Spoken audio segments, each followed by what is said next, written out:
bilərdi ki, məmur işləyirəm, mən rüşvət almıram. Müəllim, mənə bir məqam maraqlıdır. Buyur bala. Siz nədən əylənirsiniz, nədən həzz alırsınız? Deməli günlərin bir günü. Qoy mən danışım. Hə, danış. Deməli günlərin bir günüdür ikimiz oturmuşuq mənim kabinetimdə. Abeddən vaxtıdır belə. Qəşəng, kreativ kuruşkalarım var ha. Ha, sən də. Ay yorulmuşam. Bunlarla da mən bax Gəl bura. görək. Gətir, gəl.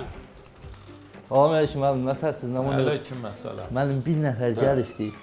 Neçə gündür gəliş gedir, 500 manat pul var. Evin üstünü qaldırmaq istəyir. Deyirəm sizin də keyfiniz kökdür. Çağırın bir dənə məzəllə yolda. Nə qədər dedik? 500 manata evin üstünü qaldırmaq. Varağım var məzələnək gəlsin. Çağır. Çağır gəlsin. Boş bulunlar. Ay, gəl görüm ha. Gör. Salam əleykum. Aleyküm əssalam. Nətərsiz? Nə var, nə yox? Sağ ol. Ha, denən görək, sən nə varmaq istəyirsən, nə iş görmək istəyirsən? Məndə elə bir şeydir, evdir, bir otaqlı evdir, bir dənə bunu şey deyim. Hə, bir onu saxla görüm, danış görüm dərdin nədir? Elə bir otaqlı evdir, mən də qardaşım zad da orada qalırıq, hamımız ailəm, atam, anam, hamımız orada qalırıq. Qardaşım da evlidir, uşağı zadı var, indi mən də bu yaxınlarda evlənəsiyəm.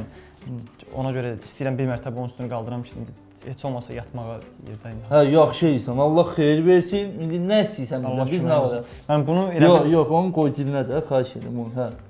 şey deyib, prosto mənə elə icazə lazımdır ki, onun üstünü qaldırmağa. Hə, nə icazə, hə? Hə, onu ötü gətirsən bu pulu. Hə, 500 manat. Hə, ayıf da, burada halal adamlar otur. Bir o müəllimin üzünə bax. Üzündə nə görsən o müəllimin? Halallıq. Ayıf döyülmə sən gətirsən o. Bu evi qaldırdınız yaxşı, sən toy zad nə tər eləyəsən, nə qədərsən? Nə bilim, biz palatka toy eləyək. Hə, palatkanın vaxtı, qışın qışlamasında palatkada toy eləyir də. Bax, o müəllimin şadlıq sarayları var. Bir dənəsini bir qəpik verməyəsən. Bir dənəsini təşkil edirik, toyunu da orada edirik. Ayrı sən nə istəyirsən onu denən bizə. Ayıbdır. Heç nədən amma icazə eləcək. Özdə dörd divar arasında siz nətər qalasınız? Evin içini qəşəng doldururuq, biz təşkil edirik, bir qəpikdə pul vermirsən. O 500 də bər ver. Bunu da elə bil, biz müəllimimizin adından sənin toyuna yazdırırıq. Allah xoşbəxt edər. Var olasın, Allah köməyiniz olsun. Hə, Bax, 500 də qoy üstünə bizim adımızdır. 500 də qoyarıq sizə. Başqa sən. Qadanız alıram, vallah mən inana bilmirəm, vallah. Elə düz eləyirsən.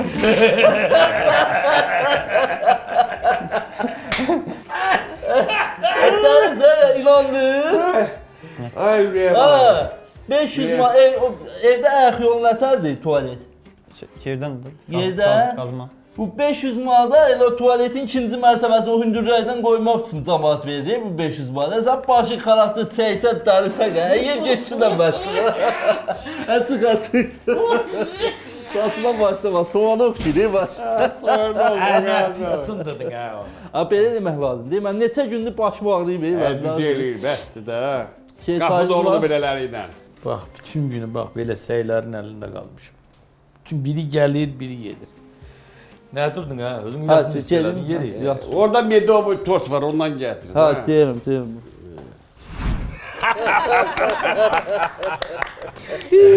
Həqiqətən çox gülməlidim. Hər dəfə qızım bu söhbət yadıma düşəndə ölürəm sənə gülməkdən.